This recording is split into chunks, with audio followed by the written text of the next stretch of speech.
हाँ जी विद्यार्थियों, स्वागत है आप सभी का अपने YouTube channel global science academy में। I am Mannu Kumar and in this video we will continue the video just before it. Let's start the video. Question number 11, प्रश्न संख्या 11। यहाँ क्या बोल रहा है? कह रहा है कि साबित कीजिए कि -1, पर f(x = x² - x + 1) प्रदत्त फलन न तो वर्धमान है और न ही ह्रासमान।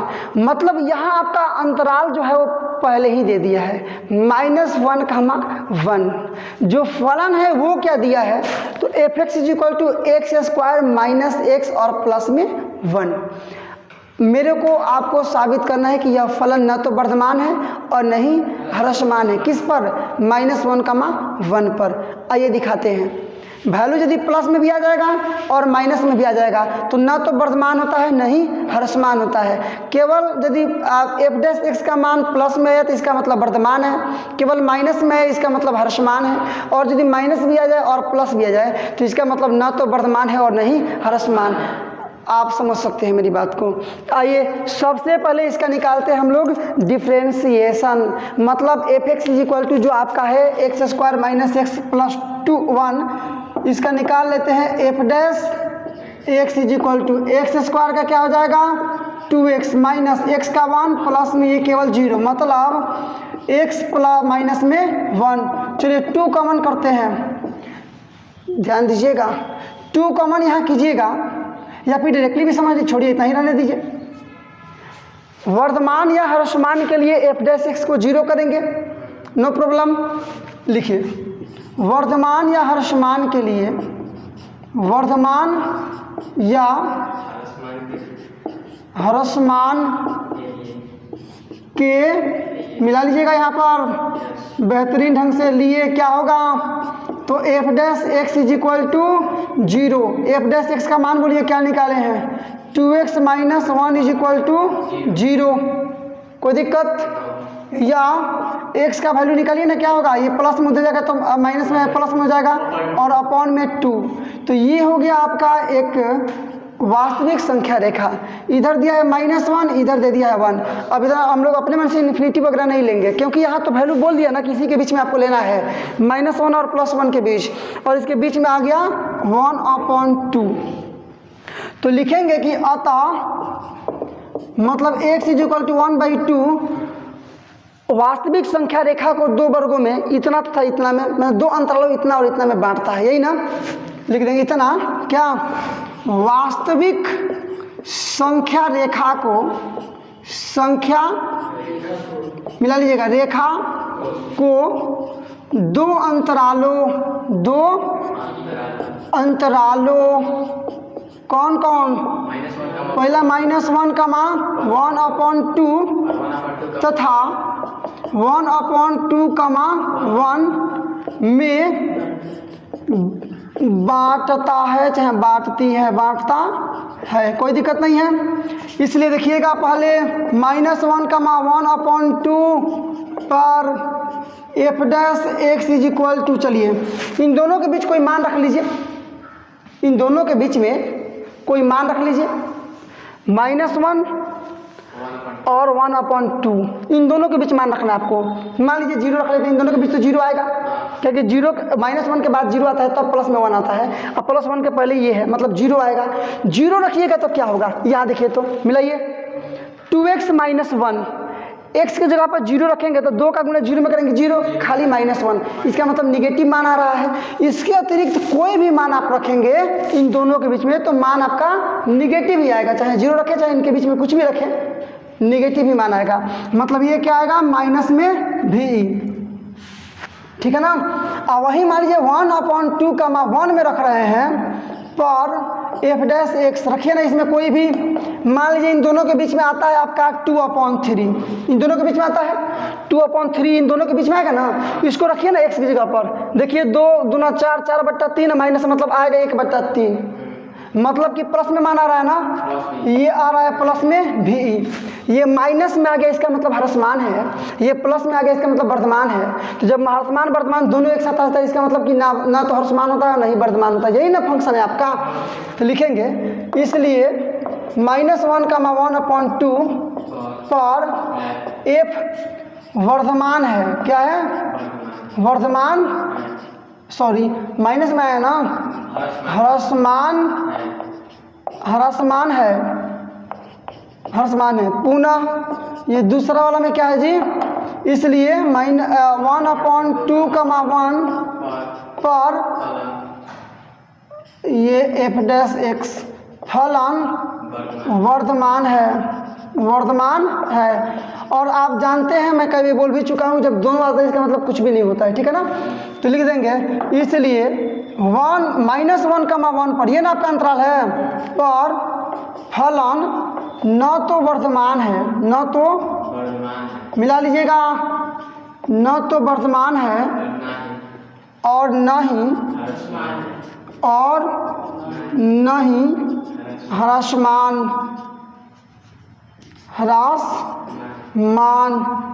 प्रूव्ड हो गया। यही आपको साबित करना था। इस प्रकार से क्वेश्चन नंबर 11 का सलूशन हम लोग देखें। बोर आप बिल्कुल फील नहीं कर पा रहे होंगे, ऐसा मेरा विश्वास है, क्योंकि इस तरह के क्वेश्चन ही है कि आपको इंटरेस्ट बहुत ज़्यादा मिल रहा होगा, आपको इंटरटेनमेंट काफ़ी अलॉट ऑफ मिल रहा होगा। तो जो समस्याएं बन रही है, जो समस्याएं का जो सिचुएशन बन रहा है, ये निश्चित रूप से मैथमेटिक्स के विद्यार्थियों के लिए आनंददायक सिचुएशन ही है। आपको इसमें इंटरेस्ट लेना चाहिए, आपको मज़ा लेना चाहिए और प्रत्येक प्रश्न का हल अच्छे से अच्छे ढंग से पूरी साफ सुथरा राइटिंग में कंप्लीट करनी चाहिए अपने बुक में, कॉपी में, नोटबुक में। चलिए स्टार्ट करते हैं। अब इसके बाद से क्वेश्चन आप पार्ट 12 समझिए। एक ऑब्जेक्टिव प्रश्न आ गया आपके सामने, बोल रहा है कि जांच कीजिए कि इन चारों में से कौन कौन से जो फलन है वह निरंतर ह्रासमान है। कौन कौन से फलन निरंतर ह्रासमान है, जबकि आपका अंतराल दिया है 0,π/2। फॉलो मी, ध्यान दीजिए, मेरे बात एकदम कैच कीजिए। ऑब्जर्वेशन आपका टाइट होना चाहिए, तभी जाकर के आप प्रत्येक प्रश्न का हल समझ पाएंगे। बोल क्या रहा है क्वेश्चन नंबर 12 में कि जांच कीजिए कि अंतराल 0,π/2 में इनमें से कौन कौन सा फलन निरंतर ह्रासमान है। तो निरंतर ह्रासमान आप तो चुना जानते हैं ना, जिसमें फलन का जो अवकलन है उसका मान निगेटिव आ जाएगा तो ह्रासमान हो जाएगा। चलिए आते हैं बैक टू द क्वेश्चन और डायरेक्टली आप देखिए इसका सॉल्यूशन या स्टार्ट। देखिए कैसे, पहले आपका दिया क्या है जी, ए नंबर। देखिए ए नंबर, ए इसको मान लेते हैं फंक्शन, सबको अलग अलग फंक्शन मतलब लेना पड़ेगा फंक्शन के रूप में। यहाँ आपका क्या है, f' का वैल्यू cos x।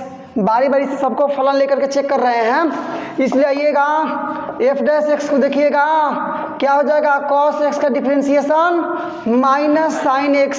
इन दोनों के बीच में रखिए, इन दोनों के बीच में मान लीजिए कि ये 0 डिग्री है, ये 90 डिग्री है। 45 आ सकता है, 30 आ सकता है, 60 आ सकता है। मतलब 45 का मतलब 30 का मतलब π/6, 45 का मतलब π/4 और 60 का मतलब π/3। इसमें से कोई भी मान यहाँ रखिए ना। एक चीज़ पर मान लीजिए 45 रखते हैं, 45 डिग्री, तो इसका 1 होगा, साइन 45 का मान 1 होगा, लेकिन पहले माइनस से निगेटिव मान आएगा ना। 60 रखेंगे तो √3/2, लेकिन निगेटिव है इसलिए निगेटिव मान आएगा। इन दोनों के बीच में कुछ भी मान रख रहे हैं तो इसका वैल्यू कितना आ रहा है, निगेटिव आ रहा है। इसका मतलब कि पहला वाला आपका ह्रासमान है, निरंतर ह्रासमान है। पहला क्लियर लिखेंगे कि चूंकि कितना पर 0,π/2 पर f' इज इक्वल टू क्या आ जाएगा, माइनस में भी इसका मान निगेटिव आएगा, इसलिए 0,π/2 पर फलन क्या है, निरंतर ह्रासमान है, निरंतर ह्रासमान है। देखिए पूछ रहा था इसमें से कौन कौन ह्रासमान है, तो पहला ह्रासमान क्लियर, दूसरे का चेक कीजिए। दूसरा में आपका बी क्या है जी, cos 2x। मतलब यहाँ आपका f(x) इज इक्वल टू क्या हो जाएगा, cos 2x। इसलिए मान निकालिएगा f' का तो क्या हो जाएगा, cos 2x का -sin 2x अगुणे फिर 2x का केवल 2, मतलब आपका मान क्या निकलेगा, माइनस में 2 sin 2x। अब देखिए cos x का डिफ्रेंशिएशन होता है -sin x, तो x की जगह पर पूरा है तो पूरा लिखना पड़ेगा ना। फिर लेकिन 2x का करेंगे तो 2 बाहर निकलेगा, x का 1 होता है, इसलिए इतना हो जाएगा आपका। अब फिर से चेक कीजिए, मतलब 0,π/2 पर f dash x is equal to, check कीजिए मान पॉजिटिव आएगा कि निगेटिव आएगा।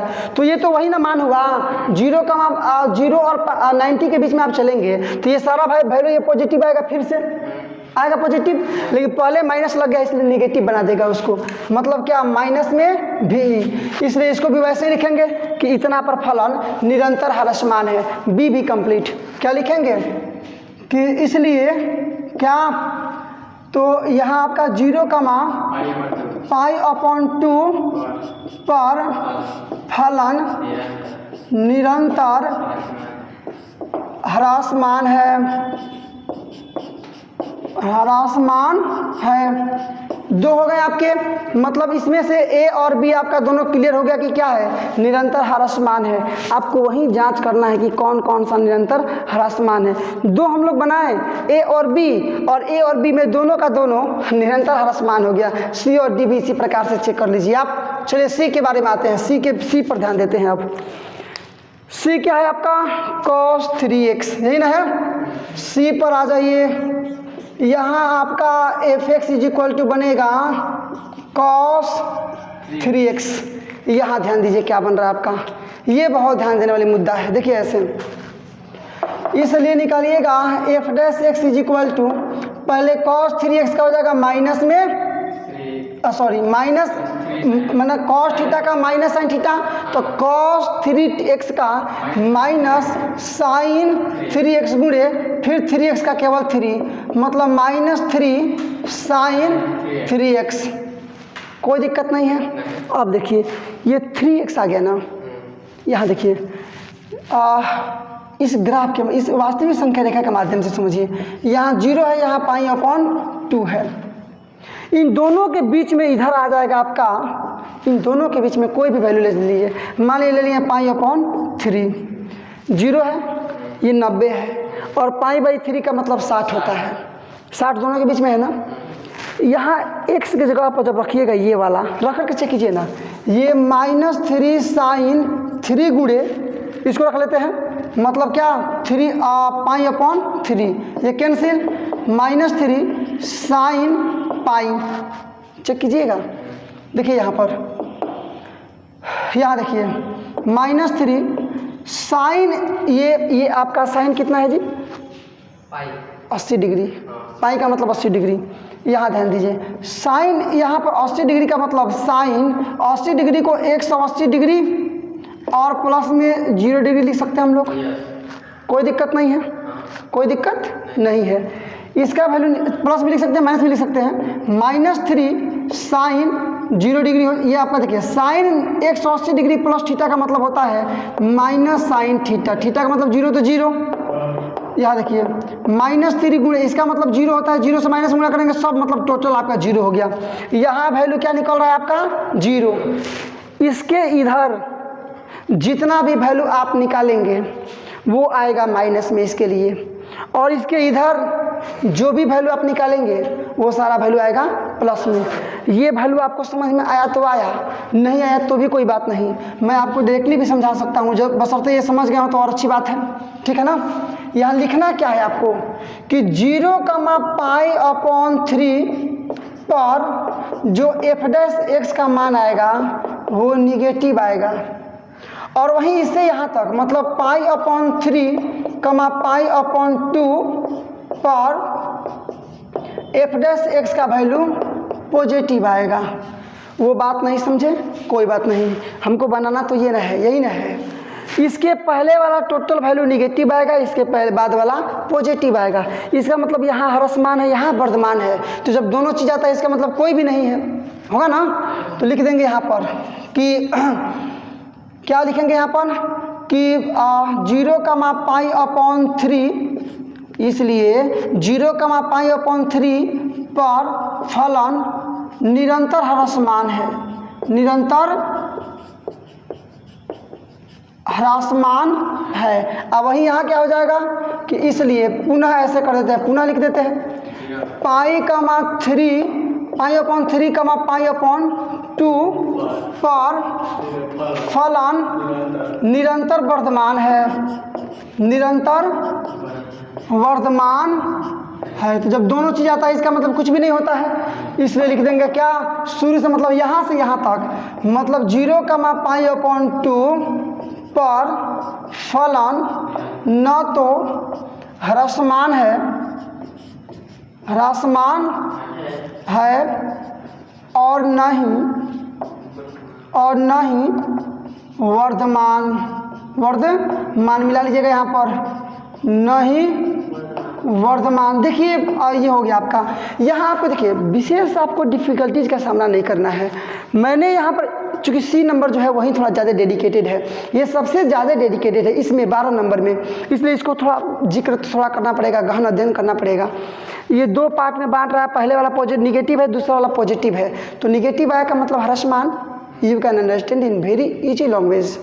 और दूसरा वाला चूँकि पॉजिटिव है इसलिए वर्तमान, तो जब पॉजिटिव हो गया और निगेटिव भी हो गया, इसका मतलब दोनों में से कुछ भी नहीं है, न तो ह्रासमान है और न ही वर्तमान है। सी इसका कंप्लीट सबसे ढाकर इसमें का टॉपिक था नंबर सी वाला।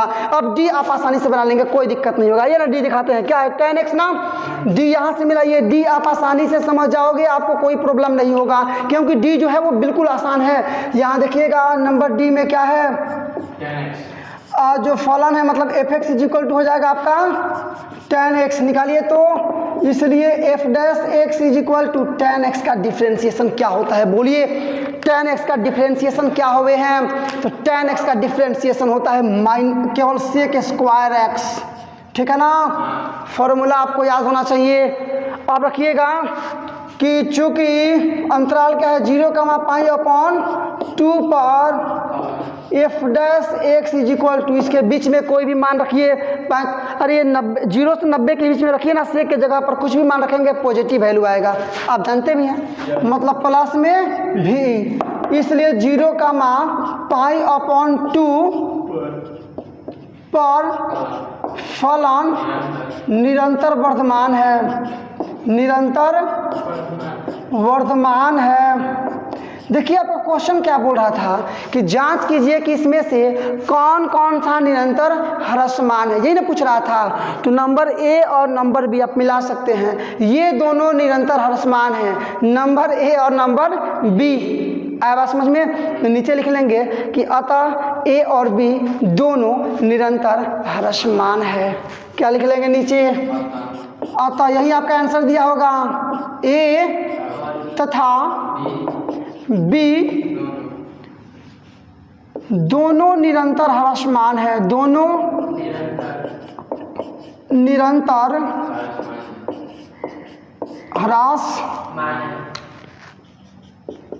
ह्रासमान है, ठीक है ना। ये आपका आंसर हुआ क्वेश्चन नंबर 12 का।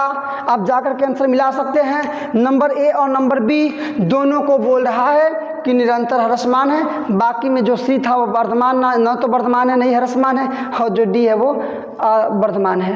ह्रासमान से हो सकता थी, हमको मालूम, हमको काम था चूंकि वही पूछ रहा था। प्रश्न संख्या 13 क्या बोला मैंने, क्वेश्चन नंबर 13 देखिए कैसे, 13 नंबर क्वेश्चन बोल रहा है कि जांच कीजिए कि किन किन अंतरालों में f(x) = मिला लीजिएगा, यहाँ पर इसको हटाइए, यहाँ f(x) = x⁻100 - sin x - 1 द्वारा प्रदत्त फलन एक ह्रासमान है, निरंतर ह्रासमान है। यहाँ ध्यान दीजिए f(x) का वैल्यू कितना दिया है, x⁻100 माइनस में sin x माइनस में 1, और आपके अंतराल क्या है, ये तीनों हैं।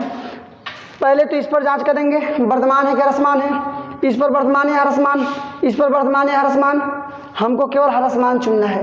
यदि तीनों पर ह्रासमान आ गया तीनों सही है, किसी पर भी पहले पर आ गया पहला सही है, किसी पर नहीं आया तो नंबर डी सही है, क्योंकि इनमें से कोई नहीं ऑप्शन है आपका। तो यहीं पर डायरेक्टली हम लोग निकाल लेते हैं क्या, f'(x) का मान। इसलिए क्या निकाल लेंगे, f'(x) बराबर क्या हो जाएगा, इसका निकालेंगे तो 100x⁻99 माइनस sin x का होता है cos x, प्लस अचर पद का होता है 0, छोड़ दीजिए कोई दिक्कत नहीं है।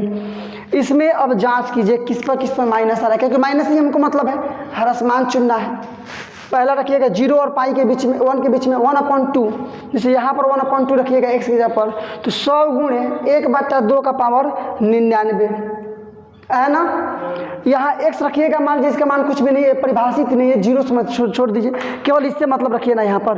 तो यहाँ पॉजिटिव मान आ रहा है, इसको भी रखकर चेक कीजिए, दोनों के बीच में कुछ भी रखिएगा, जैसे 90 और ये हो गया आपका 180, इसके बीच में 135 आएगा, 135 ही मान रखिए, इसमें चेक कीजिए आपका पॉजिटिव वैल्यू आएगा।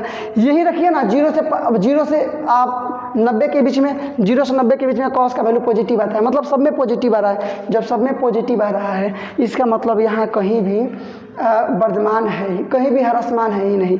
जब कहीं नहीं ह्रासमान है तो नंबर डी सही आंसर हो जाएगा, इनमें कोई नहीं। तो लिखेंगे, जैसे हम लोग तो पूरा करेंगे तो वो था आपका मॉक फॉर्म, अब चलेगा आपका रिटन फॉर्म। देखिए कैसे, नंबर ए, 0 का मैं भर रहा हूँ जल्दी फटाफट आप समझिएगा, पर f dash x is equal two plus में भी, इसलिए क्या, चूँकि यहाँ पर कर देते हैं, सॉरी यहाँ पर, इसलिए 0,1 पर फलन निरंतर वर्धमान है। मिला लीजिएगा, यही सेम फॉर्मेट वहाँ भी फॉलो करेंगे, तीनों में लिख देंगे कि निरंतर वर्धमान है। नंबर बी देखिए, बी में क्या है आपका, तो बी में भी वही, चूँकि 0,2 सॉरी π/2 पाई पर f dash x is equal to, फिर से प्लस में भी ई, इसलिए π/2 पाई पर फलन निरंतर वर्धमान है। और नंबर सी भी तो वर्धमान ही है ना, तो पूरा कीजिए। क्या था नंबर सी में, 0,π/2, 0,π/2 पर f dash x is equal to, फिर प्लस में भी ई है ना, इसलिए 0,π/2 पर एफ जो है फलन निरंतर वर्धमान है। निरंतर मिला लीजिएगा आप, निरंतर वर्धमान है। क्या समझिए आप, ए पर मिलाइए, फॉलो मी, ए पर भी निरंतर वर्धमान है, बी पर भी निरंतर वर्धमान है और सी पर भी निरंतर वर्धमान है। पूछ रहा था कि बताइए कि किस पर निरंतर ह्रासमान है। ह्रासमान है क्या कहीं, मिला क्या कहीं आपको ह्रासमान? जी बिल्कुल नहीं मिला। सही आंसर यही है कि नहीं मिला। नहीं मिला तो नंबर डी में है, इनमें कोई नहीं, सही आंसर तो वही हो जाएगा ना। इसलिए सही आंसर क्या हो जाएगा, नंबर डी, इनमें कोई नहीं, इनमें कोई नहीं। सही आंसर आपका रहेगा। आप मिला सकते हैं, बुक को जा करके आप ऑब्जर्व कर सकते हैं। ये केवल समझाने के लिए था, ये क्वेश्चन हम लोग को नहीं उतारना है, हम लोग डायरेक्टली बना रहे हैं सॉल्यूशन, इसलिए आपका ऐसा ठीक रहा। क्वेश्चन नंबर 14 ध्यान दीजिए क्या बोल रहा है। क्वेश्चन नंबर 14 आपका बोल रहा है कि ए का न्यूनतम मान ज्ञात कीजिए। क्या, मेरे साथ बोलिए, मेरे साथ बोलिए, ए का न्यूनतम मान ज्ञात कीजिए, जिसके लिए अंतराल 1,2 में f x is equal to x square plus a x plus 1 द्वारा प्रदत्त फलन निरंतर वर्धमान है। क्या है, निरंतर वर्धमान है। अच्छा, निरंतर वर्धमान का मतलब क्या कि f dash x is greater then 0, तभी तो वर्धमान है। तो ये फलन वर्धमान है किस पर, इस पर। एकदम सिंपल लैंग्वेज में समझिए, आपके और हमारे जेन्युइन लैंग्वेज में कि आपको करना क्या है। अंतराल ये इतना पर जो फलन है वह निरंतर वर्धमान है, तो ए का न्यूनतम मान क्या होगा, यही आपको ज्ञात करना है। तो पहले तो इसका एफ डैश निकालिए, उसके बाद वर्धमान वाले शर्त पर केवल हम इसको स्टेबलाइज करेंगे। समझिएगा मेरी बात को, वर्धमान वाले फॉर्म पर केवल इसको फॉर्मूले पर, इसको फॉर्मेट पर इसको सेट करेंगे। ए का न्यूनतम मान आपके सामने तुरंत कुछ मिनटों में ही आ जाएगा आपके सामने। Am I right? Yes, are you understand? Yes. आइए क्या कर देंगे यहाँ पर, इसलिए निकाल लेंगे f dash x is equal to x square का हो जाएगा 2x और प्लस ए एक्स का, एक्स का 1 होगा, केवल ए बचेगा, इसका 0 तो छोड़ दीजिए। अब चलते हैं प्रश्न से। प्रश्न क्या बोल रहा है कि ये जो फलन है ना, इतना पर निरंतर वर्धमान है। लिखेगा कि प्रश्न से, किससे, प्रश्न से आप लिख सकते हैं अकॉर्डिंग टू क्वेश्चन। क्या है कि 1,2 पर फलन निरंतर वर्धमान है, निरंतर वर्धमान है। काफ़ी बड़ा क्वेश्चन खुला है जी आपके सामने, काफ़ी बड़ा क्वेश्चन है। आपके एग्जामिनेशन के दृष्टिकोण से जरूर इसका सॉल्यूशन जानिए आप। तो दो चीज़ होता है, वर्तमान है इसका मतलब क्या कि f dash x is greater than is equal to 0, पहला चीज़। और दूसरा ध्यान दीजिएगा इधर, दूसरा कि ये फलन है ना, यही ना है आपका अंतराल, मतलब x का जो मान है वह 1 से बड़ा है लेकिन 2 से छोटा है, यही ना हुआ। अरे प्रश्न लेंगे हम लोग, इस पर तो यही ना बन रहा है, ये वर्तमान पर ये बन रहा है और जो अंतराल दिया उस पर ये बन रहा है। यहाँ देखिएगा, या एफ एक्स का वैल्यू बोलिए, एफ डैश एक्स का 2x प्लस में a इज ग्रेटर देन 0 तथा इसको दूसरे में साबित कर लेते हैं। दो चीज़ आपका बना, इसको बहुत गहराई से समझिए। फंडामेंटली आपको वीक नहीं होना है, फंडामेंटली स्ट्रांग होना है, इसलिए इस प्रश्न को तो आपको जानना ही जानना होगा। यहाँ a 2x plus a is greater then 0, ये तो सिंपल सा फॉर्म है, आप समझ पा रहे होंगे। इसको देखिए, अब जो बीच वाला x है ना उसको इस रूप में लाने का प्रयास करेंगे। तो पहले 2 से गुणा कर देंगे तो 2x हो जाएगा, उसके बाद से a जोड़ देंगे तो हो जाएगा। लेकिन एक में थोड़े कर सकते हैं, सब में करना पड़ेगा आपको, समझ रहे हैं आप। मतलब क्या कर देंगे, या ये 2 से गुणा कीजिए, तो एक में 2 से गुणा करेंगे 2 होगा, इज लेस देन, यहाँ 2x इज लेस देन 2 गुना 4। अब a जोड़िए, या देखिए तो a जोड़ेंगे क्या हो जाएगा आपका कि 2 plus a is less than 2x plus a is less than 4 plus a। मिलाइए ना, क्या ये बीच वाला जो पद है इसके बराबर आ गया। अब देखिए, चूंकि क्या हमको मिला है जी, ये वाला कि 2x plus a is greater then 0, यहीं पर आपका मूल पॉइंट बन रहा है। इसी को कैच करना है, इसी को ऑब्जर्व करना है आपको। ये जो वैल्यू है वो 0 से बड़ा है, और यहाँ ये दोनों चीज़ को समझ, ये और ये दोनों को समझ लीजिए। ये जो वैल्यू है ये इससे छोटा है, मतलब ये वाला इससे बड़ा है, ये वाला वैल्यू यहाँ पर है तो ये वैल्यू 0 से बड़ा है, और इससे भी बड़ा ये है, इसका मतलब ये भी तो 0 से जरूर बड़ा होगा। मान लीजिए कि ये 2 हो गया, इसका वैल्यू 2 है तो 0 से बड़ा है, ये 2 से बड़ा है मतलब ये 4 5 होगा, तो 4 5 भी तो 0 से बड़ा है। मतलब इसलिए हम लोग यहाँ कर सकते हैं क्या कि ये वाला मतलब जो 4 प्लस a है ये जरूर बड़ा होगा 0 से। नहीं, क्या इसमें समझना क्या है, ये वाला वैल्यू इससे बड़ा है और यही वाला वैल्यू 0 से बड़ा है, इसका मतलब ये तो इससे भी बड़ा है, इसका मतलब ये तो पक्का 0 से बड़ा होगा। वही तो काम किए हैं। a का वैल्यू आपका निकल गया, ये a इज ग्रेटर देन, उधर जाएगा तो माइनस में 4, मतलब a का मान -4 से बड़ा है। नहीं आया बात समझ में, a का मान -4 से बड़ा है, मतलब कम से कम न्यूनतम मान होगा -4 तो उससे बड़ा, इसलिए a का न्यूनतम मान आ गया -4। आंसर हो गया। क्या लिख देंगे, अतः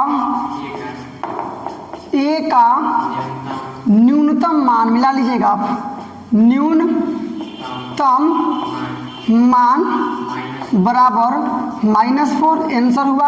आप बुक से भी जाकर के आंसर को मैच कर सकते हैं, फिलहाल ये आपका सटीक आंसर रहा। बहुत बहुत धन्यवाद। ऐसे ही लगातार नॉन स्टॉप और हाई लेवल एजुकेशनल वीडियो को पाते रहने के लिए सब्सक्राइब कर डालो इस वर्ड लेवल एजुकेशनल चैनल को। और यदि आपने चैनल को सब्सक्राइब कर लिया तो वाकई में आपने काफी उत्साहवर्धक, उत्तेजक और प्रेरक कार्य किया है। अब एक काम और आपको करना है, लाइक करो इस वीडियो को ताकि पता चले कि दुनिया को इस प्रकार की वीडियोज लाइक हैं। और इसके बाद से all your social media group like WhatsApp, Facebook, Instagram इत्यादि पर शेयर करो इस वीडियो को ताकि पता चले कि दुनिया को अब पता चले कि इस प्रकार के एजुकेशनल वीडियो अब यूट्यूब पर आने स्टार्ट हो गए हैं। और बोर्ड एग्जामिनेशन की तैयारी करने वाले विद्यार्थी घर पर बैठ करके ही उत्साहवर्धक और संतोषजनक तैयारी कर सकते हैं। तो चलिए आज के लिए बस केवल इतना ही, मिलते हैं अब अगले वीडियो में कुछ नए प्रश्न के साथ, कुछ नए एनर्जी के साथ, कुछ नए मुद्दे के साथ। तब तक के लिए बेस्ट ऑफ लक, जय हिंद।